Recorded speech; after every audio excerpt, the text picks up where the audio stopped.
किसी गांव में एक बूढ़ा व्यक्ति अपने बेटे और बहू के साथ रहता था। परिवार सुखी संपन्न था। किसी तरह की कोई परेशानी नहीं थी।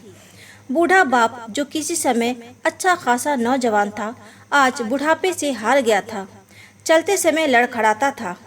लाठी की जरूरत पड़ने लगी। चेहरा झुर्रियों से भर चुका था।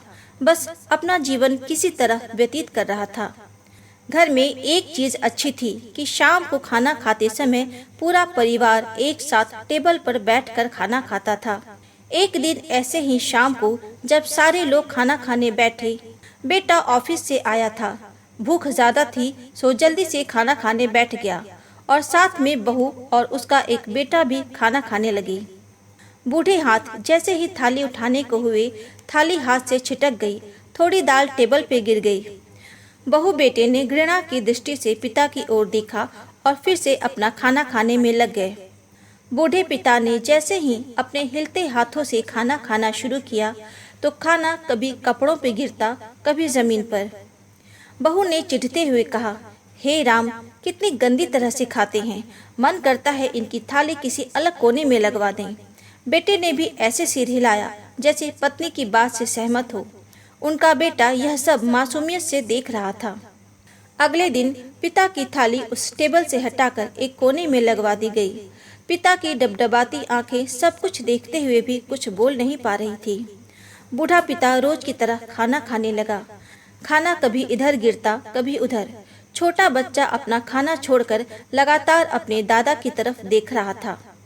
माँ ने पूछा, क्या हुआ बेटी, तुम दादाजी की तरफ क्या देख रहे हो और खाना क्यों नहीं खा रहे हो?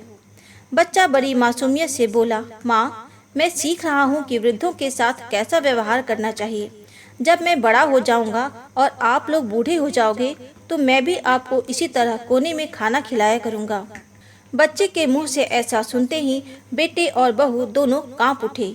शायद बच्चे की बात उनके मन में बैठ गई थी, क्योंकि बच्चे ने मासूमियत के साथ एक बहुत बड़ा सबक दोनों लोगों को दिया था। बेटे ने जल्दी से आगे बढ़कर पिता को उठाया और वापस टेबल पे खाने के लिए बिठाया, और बहू भी भागकर पानी का गिलास लेकर आई कि कहीं पिताजी को कोई तकलीफ न हो। इस कहानी से हमें शिक्षा मिलती है कि माँ बाप इस दुनिया की सबसे बड़ी पूंजी हैं। आप समाज में कितनी भी इज्जत कमा लें या फिर कितना भी धन इकट्ठा कर लें, लेकिन माँ बाप से बड़ा धन इस दुनिया में कोई नहीं है। यदि आपको ये कहानी अच्छी लगी हो तो इसे लाइक ज़रूर कर दें, दोस्तों के साथ शेयर करें और चैनल पे नए हैं तो सब्सक्राइब भी कर दें। धन्यवाद।